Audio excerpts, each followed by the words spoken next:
Gipailam karon sa Alert Level 3 kon high-risk terrorist threat ang syudad sa Cotabato City. Kinihuman na diskubrihan ang klase-klaseng bomb-making facility sa silingang probinsya sa Maguindanao ning Bag-Ulang. Mao kini ang nasayran ato sa gipahigaing City Peace and Order Council meeting nga gitambungan sa tag-as nga opisyal sa kapulisan, militar, PDEA ug ubang mga security units. Bisan unsa mang oras posibleng mga atake ang mga terorista sa syudad. Parehas ko ng intel report sa 601st Brigade ug militar dihang gironda sa militar ang bomb-making facilities sa Bangsamoro Islamic Freedom Fighters sa Sharif Agwak ug Dato Unsay, Maguindanao. Klase-klaseng bomba ang nakumpiska human sa pipila ka oras nga bakbakan.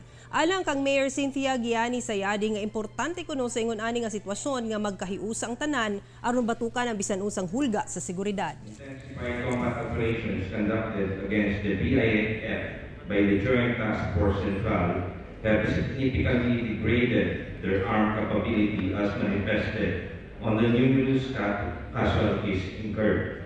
Ang pinaka-importante, kumikilos ang ating authorities. Hindi nila tinutulugan ang kanilang trabaho.